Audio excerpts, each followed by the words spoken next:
डॉक्टरांनी सांगितलं की आप लडकी नाही हो लडका हो. त्यावेळेस माझ्या म्हणजे पायाखाली जमीन सरकल्या सारखी होती. काही जणांच्या आयुष्यात जन्म झाल्यापासूनच संघर्ष दार ठोठावत असतो. याच संघर्षाला खंबीरपणे तोंड देत समाजासमोर एक नवा आदर्श ठेवलाय, तो म्हणजे ललित साळवे याने. पोलीस दलामध्ये नोकरी करणाऱ्या ललिताने आणि आत्ताच्या ललितने समाजव्यवस्था, कुटुंब आणि प्रशासन या तिघांशी संघर्ष करत अग्निपरीक्षा देऊन बाप बनण्याचं स्वप्न पूर्ण केलंय. ललितचा ललितापासून ते बाप बनण्यापर्यंतचा हा संघर्षमय प्रवास कसा होता हे जाणून घेऊयात त्याच्याच तोंडून. नमस्कार, मी योगेश काशीदार. आपण बघताय मुंबई तक. मुंबई तक मध्ये सर्व प्रेक्षकांचं मनपूर्वक स्वागत. मी अशी एक घटना तुम्हाला सांगणार आहे, अशी एक घटनेचा उल्लेख करून देणार आहे की 29 वर्षे मुलगी म्हणून आपला जीवन प्रवास समोर ठेवला, मात्र 29व्या वर्षी आपण मुलगी नसून मुलगा आहोत अशी फिलिंग झाल्यानंतर थेट शस्त्रक्रिया केली लिंग बदलाची आणि पुढील जीवन जे आहे ते मुलगा म्हणून जगतायत. आणि त्यांना एक छोटंसं बाळ देखील झालेलं आहे. त्यांनी लग्न केलेलं आहे. 2018 मध्ये त्यांचं लग्न झालेलं आहे आणि त्यांना जानेवारीमध्ये एक मुलगा झालेला आहे छोटासा. बघू शकतो या ठिकाणी हे जे आहे ते ललित साळवे आहेत. आणि एकंदरीत 29 वर्ष मुलगी म्हणून ज्यांनी जीवन जगवलं, जीवनाचा प्रवास केला, मात्र 29व्या वर्षी असं कळलं की आपण मुलगी नसून मुलगा आहोत. आणि ललिता आणि ललित साळवे, ललिताचा ललित झाला हे माहीत पण झालं नाही, कारण 29 वर्षे जीवन जगल्यानंतर आपल्या जीवनाची सुरुवात करताना एक मुलगी म्हणून जीवनाची सुरुवात केली, मात्र 29व्या वर्षी त्यांना असं फिलिंग झाली की आपण मुलगी नसून मुलगा आहोत. आणि त्याच्यानंतर थेट त्यांनी लिंग बदल करून आपलं पुढील जीवन जे आहे ते पुरुष म्हणून जगायला सुरुवात केली. तेच ललित साळवे आपल्या मुंबई तक्षी आहेत. आणि एकंदरीत 2018 मध्ये त्यांनी शस्त्रक्रिया केल्यानंतर त्यांचं लग्न देखील झालं आणि आता त्यांना एक मुलगा देखील झालेला आहे. हे गोंडस बाळ आहे. आपण आपल्यासोबत ललित साळवे आहेत. ते विशेष म्हणजे पोलीस विभागामध्ये देखील काम करतात. तर एकंदरीत तुमचं मनपूर्वक स्वागत मुंबई तक मध्ये. काय सांगाल जीवनाचा प्रवास आणि सुरुवात काय सांगाल एकंदरीत? 29 वर्ष आपण म्हणलं तसं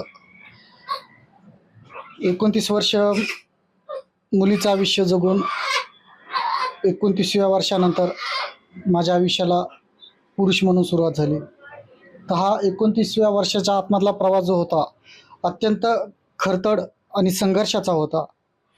आणि त्या खडतर संघर्षाच्या प्रवासानंतर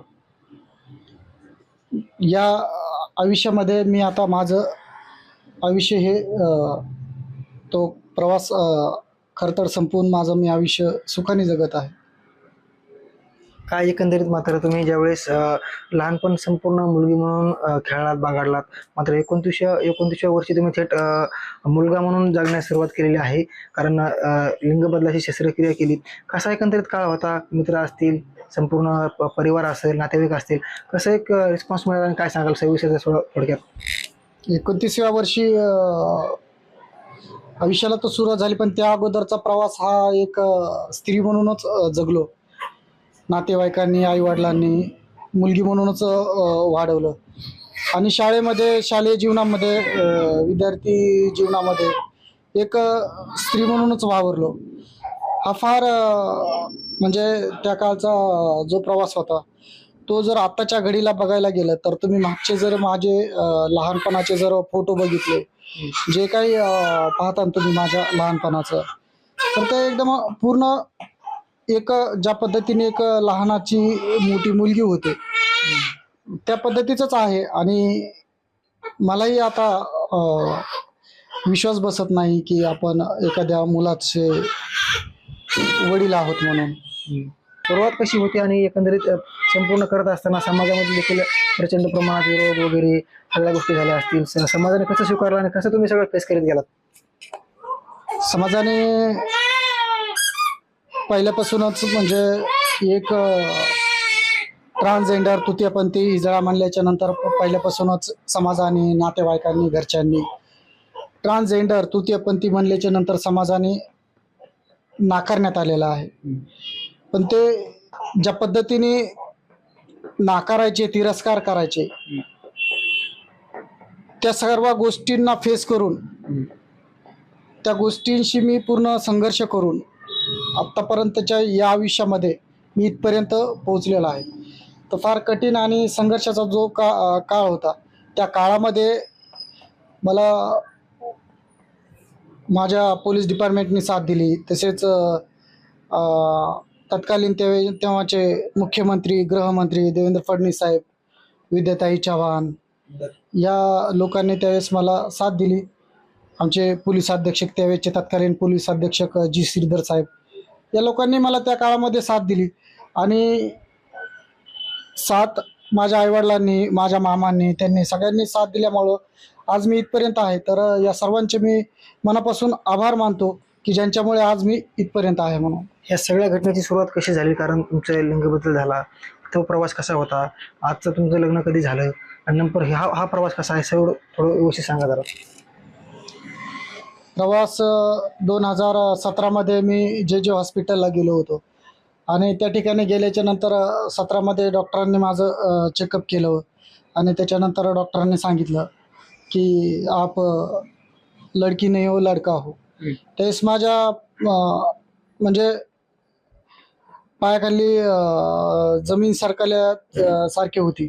आणि हे असं सगळं झालं असताना नंतर मग काय करायचं, आणि तो निर्णय फार आपण पुरुष होऊ शकतात असं डॉक्टरने सांगितलं होतं. तो निर्णय फार घेणं फार कठीण होतं, कारण त्यावेळेस नेमकं आपल्याला समाज, नातेवाईक ॲक्सेप्ट करीन का पुरुष झाल्याच्या नंतर, या सगळ्या गोष्टी माझ्यासाठी फेस करणं खूप कठीण होतं. पण त्यामधून नातेवाईकांना, समाजाला, लोकांना फेस करत इथपर्यंतचा प्रवास फार कठीण होता. 2018मध्ये पहिली सर्जरी झाली, 19मध्ये एक झाली आणि थर्ड सर्जरी ही 20मध्ये झाली. 20मध्ये झाल्याच्या नंतर 2000 मला वाटतं जानेवारी का काहीतरी महिन्यामध्ये, त्याच्या 7-8 महिन्यानंतर मी लगेच लग्नाचा निर्णय केला. लग्न हा करायचा त्यावेळेसचा विचार डोक्यामध्ये नव्हता, परंतु परिस्थिती, वातावरण त्या पद्धतीचं झालं ऑपरेशन केल्याच्या नंतर की आता घरचे म्हणले आता तू लग्न केलं पाहिजेस. आणि मग नंतर लग्न हे वगैरे केलं. लग्न केल्याच्या नंतर प्रत्येक कपलला आईवडील होण्याची एक इच्छा असते. त्या पद्धतीचं आमच्याही दोघा नवरा बायकोंच्या मनामध्ये जो आई वडील होण्याचा जो विचार होता तो आमचा सार्थ ठरला. तुमच्यासारखे देखील आहेत की काही लोक आहेत हे म्हणजे 4 भिंतीच्या आतमध्ये जगतात, कारण समाज काय म्हणेल, काय होईल, ह्या लोकांना तुम्ही कसं आव्हान करावं, काय असणार तुमच्याकडून की? समाजाने प्रथम तर या लोकांना स्वीकारलं पाहिजे. कारण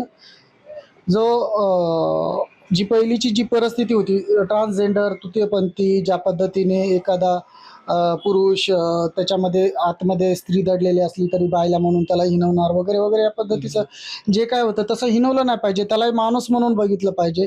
कदाचित तो जाणीवपूर्वक या गोष्टी करत नसन. ज्या एखाद्या पुरुषाच्या अंगामध्ये जर स्त्रीसारख्या हावभाव असतील तर त्याला त्या गोष्टीची हौस नसते. त्याला त्या गोष्टीची काहीतरी मेडिकली त्याच्या शरीरातल्या प्रॉब्लेममुळं त्या पद्धतीचा राहत असतो. मी ज्या पद्धतीचं माझं आयुष्य होतं जगत असताना मला ज्या पद्धतीचा त्रास झाला, तर ज्या पद्धतीचा मला माझ्या आयुष्यामध्ये त्रास झाला, तर या लोकांना मी समाजाला, लोकांना मी एक असं विनंती करतो की तुम्ही ट्रान्सजेंडर, तृतीयपंथी, LGBTQ जेवढे कोणी असतील त्यांना तुम्ही माणूस म्हणून बघितलं पाहिजे. माणसासारखी वागणूक दिली पाहिजे. ज्या पद्धतीचं तुम्ही स्त्रीला जसं आदराने बघता, पुरुषाला जसं आदराने बघता, जसं स्त्रीची तुम्ही एक स्त्री म्हणून इज्जत करता, तशी तृतीयपंथीची पण एक स्त्री म्हणून इज्जत केली पाहिजे. त्यांना मान सन्मान दिला पाहिजे, त्यांना इज्जतीची वागणूक दिली पाहिजे असं मला वाटतं. आणि जेवढे कोणी या समाजामध्ये, देशामध्ये, जगामध्ये असतील ट्रान्सजेंडर, त्यांना मी या न्यूजच्या माध्यमातून, मुंबई तकच्या माध्यमातून असं सांगू इच्छितो की त्यांनी घरामध्ये दडू न बसता, घरामध्ये 4 भिंतीच्या मध्ये न रडत बसता त्यांनी संघर्ष केला पाहिजे. समाजाला, लोकाला, जगाला मी कोण आहे याची ओळख निर्माण करून दाखवली पाहिजे आणि माझ्यासारखं समोर येऊन आपलं मोकळ्या श्वासाने जीवन जगलं पाहिजे. नक्कीच. तुमच्या बाळाचं नाव काय ठेवणार नेमकी, थोडं आम्हाला थोडं सांगता का? माझ्या बाळाचं नाव आम्ही लाडाने, त्याला मित्र भरपूर दिवसातून 100 नावं घेत असत, पण त्याला लाडाने आम्ही आरुष म्हणतो. आणि आरुष नाव त्याचं ठेवायचं आहे, त्याचं असं ठरलेलं आहे आमच्या फॅमिलीचं. नक्कीच तुम्हाला आमच्या मुंबईतकडून शुभेच्छा. हे होते ललित साळवे. एकंदरीत आपण बघू शकतो कोणत्याही गोष्टीची जर शेवट व्हायचा म्हटलं तर त्याला खूप संघर्ष असतो किंवा ती गोष्ट जर यशाकडे जायची त्याला संघर्ष करावा लागतो ना. असाच एक संघर्ष बीड जिल्ह्यामध्ये जे आहे ते ललित साळवे यांनी केलेला आहे. संपूर्ण कुटुंब आहे, त्यांच्या पत्नी आहेत आणि हे आहेत. एक तर विशेषमध्ये ते शासकीय ड्युटीमध्ये काम करताना संपूर्ण हे फेस करत त्यांनी आपलं जीवन जे आहे 29 वर्ष संघर्ष करून नंतर लग्न केलं. त्यांना एक छोटंसं बाळ झालेलं आहे आणि आता संपूर्ण ते त्या संघर्षाला यश आलेलं आहे. नक्कीच त्यांनी त्यांच्या समोर जे घडलेला प्रकार आहे आपल्या मुंबई तक सांगितलेला आहे. मुंबई तकसाठी मी योगेश काशीद, बीड.